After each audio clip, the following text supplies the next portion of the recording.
شده. این مقصد آیت پیغمبر خوب میفهمه یا ما؟ چرا در عمر خود پیغمبر امی عمل انجام نداده؟ فتوحات مختلف کرد، غنیمت های خیلی زیاد آمد. آیا نمیتونست یک روزه برای جشن میلاد خود مقرر میکرد و دعوت میداد به صحابه کرام؟ بعد از او زیباترین و محبوبترین برادرم کسر صد میشه بسان پسان قطع ما بیشی باز دلیل که داری، هر چیزی که داری. انا لله و انا الیه راجعون.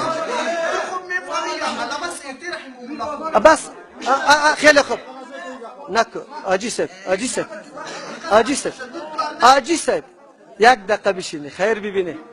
این مولوی صاحب ما از اول همینطور ایره غصه گرفته.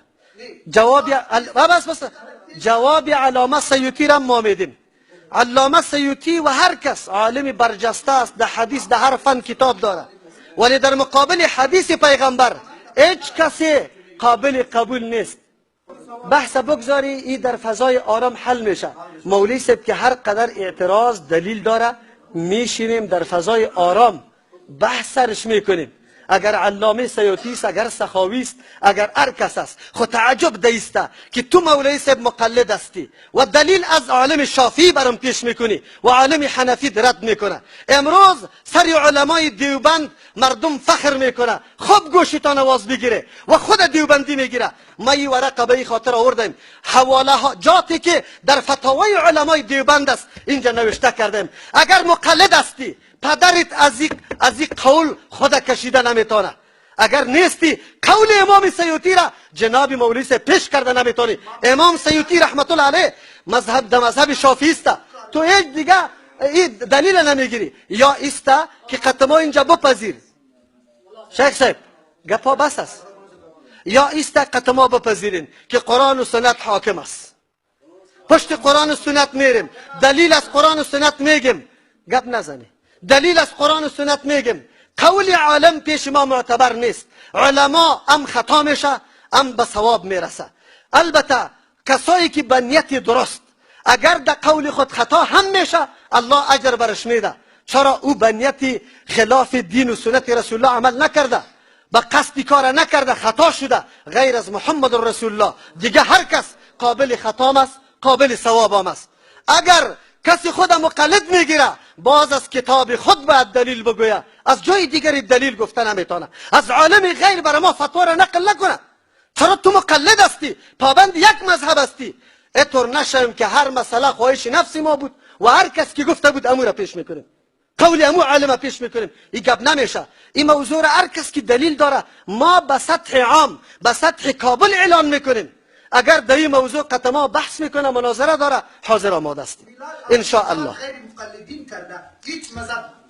ما اگر هر کس کرده میلاد، اگر هر کس ایجاد کرده ما برش بدعت میگیم. اینجا گپ است. ما تقریر خود خاتمه ببخشیم، باز بعد از او تو به هر قدر دلایلی که داری میشینیم بحث میکنیم. مولوی صاحب تناتونه اینطور خوب مجموعه کتاب هم گپا دلایل پیشوا. این موضوع احساسات نیست. این گپا را کل شما براتان میگیم که چرا شبهه هاست. آیت قرآن پیش میکنه به خاطر از اینکه میلاد ثابت است. در یک تفسیر گفته که اینجا میلاد شوه، میلاد شوه. میایم در سرش. آیت الیوم اکملت لکم دینکم، معارف القرآن تفسیر معتمد علمای احناف است از متأخرین که امروز خانه افغانی و مولای افغانی به امو تفسیر نیست و فخر هم سرش داره. ولی تأسف که تا که ما کور باشیم امو عالم در زیر الیوم اکملت لکم دینکم چقدر نکته جالب، چقدر قناعت بخش ذکر میکنه و میگه الله بر ما میگه که دین کامل کردیم. آلی اگر ما یک روز به نام میلاد میکشیم برای خوشی پیغمبر صلی الله علیه و سلم، معارضه با آیت قرآن است. بعد از او میگه که چرا این میلاد گرفته نشوه؟ آیا وجود پیغمبر یک نعمت بزرگ نیست؟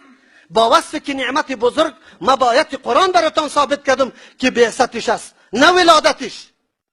بعثتش است نه ولادتش. خب برو ولادتش هم چون که سبب و ذریعه برای بعثت است او را نعمت بگیریم. چرا پیغمبری کار نکرده؟ ما از تو سوال دارم، چه ترجیحی داری؟ ولادت از بعثت؟ چه ترجیحی داری؟ ولادت از اسرا و معراج؟ چی ترجیح داری؟ غلبه پیغمبر در جنگ بدر. چی ترجیح داری؟ غلبه پیغمبر در جنگ حنین. چی ترجیح داری؟ غلبه پیغمبر در فتح مکه. تو خو میگی که 23 سال عمر پیغمبر هر لحظهش نعمت بزرگ است، هر لحظهش کارنامه تاریخی است که باید به خط زرین و طلایی نوشته شود. تعجب است که یکیش تو انجام میدی و دیگهش انجام نمیدی. چرا؟ اگر نعمت است، کلش نعمت است. از تو سوال دارم، اگر ولادت پیغمبر موجب شکرگزاری جشن است، به الله قسم ولادت ابراهیم خلیل الله، مبارزه ابراهیم خلیل الله، بنای بیت الله، مبارزش در آتش انداختن، و بالکل او هم در خط زرین نوشته شود، جشن گرفته شود. روز نجات موسی علیه السلام، روز مبارزه موسی علیه السلام باید تجلیل شود. روزی که عیسی علیه السلام یهود میگیره، دار بالا میکنه و الله او را نجات میده، او را ما و شما شکرگزاری نکنیم. 1,24,000 پیغمبر نظر به حدیث ضعیف آمده، کدام شما جشن بگیریم؟ برو طرف در دوران خودت بعد از پیغمبر آیا ولادت ابوبکر نعمت بزرگ نیست؟ آیا ولادت خدیجه نعمت بزرگ نیست؟ الان ولادت عمر نعمت بزرگ نیست؟ از عثمان، از علی و هر صحابی و هر که الله اعلان میکنه لقد رضی الله عن المؤمنین اذ یبایعونک تحت الشجره. از اون مردم تو تجلیل نمیکنی؟ تجلیل کار او غریبا بیچارگکاست که روز تاریخی ندارن، بجز از اینکه روز ولادت عیسی علیه السلام برای خود تعیین میکنه که ما جشن بگیریم. اسلام کل روزای سالش، هر لحظه و ساعتش مکمل پر از تاریخ مهم است. کدام نعمت ما شکر گزاری کنیم؟ شکر الله شکر عبادت است. عبادت کیفیت طلب داره، طریقه طلب داره. کیفیت و طریقه عبادت غیر از پیغمبر کسی دیگری بر ما تعیین کرده نمیتونه. امو طریقه را پیغمبر بر ما وضع میکرد، ما امروز صدقه میکردیم، سیرت بیان میکردیم، درود میگفتیم، تلاوت قرآن میکردیم، لیکن پیغمبر نگفت. اگر تو واقعا محبت با مولوی صاحب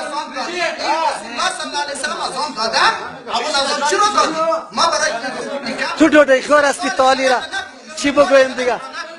شما نه شما گپ نزنی، شما گپ نزنی. این مولوی صاحب، این جناب مولوی صاحب بیچاره امی قدر معلومات نداره. سعی کنه ای برادرها، ای برادرها، شما به هیچ کس حقی گپ زدن نیست بجز از ما. از همه برادرها نه قهر میشه، نه غضب میشه، نه گپ میزنه. مولوی صاحب گپ زده، گفته تو آزان دادی، خب گوشتان بگیره، تو آزان دادی، پیغمبر آزان نداده. ای مردم، ابی محذوره صحابی جلیل القدر است، خواب میبینه، پیغمبر قطعی صحابه مشوره میکنه برای جمع شدن نماز چی عملی را اختیار کنیم، به توافق نمیرسه. گفت اگر صدا تو لب زنیم مشابهت با نصارا میشه، اگر چوبا را تنگ تنگ کنیم مشابهت با یهود میشه. امی طور بی فیصله تیت شدن. شب ابن چیسته عبدالله ابن زید ابن ربیهی رضی الله عنه خواب میبینه، آزانه که یک نس برش میه، تعلیم کلمات آزان برش میده و صبح پیغمبر صلی الله علیه و سلم پیش میکنه و پیغمبر جبریل امین امر میکنه که بخی آزان بده. جناب مولوی صاحب تو امی قدر گپا نمیفهمی که این پیغمبر امر کرده. خیر است تو باز اگر هر قدر دلایل داری قطمه آرام بشی در فضای آزاد به این خیستن، این منظوری در این خیستن تو نمیتونی که مردم فریب دادن نمیشه. مردم بصیرت داره، مردم دلیل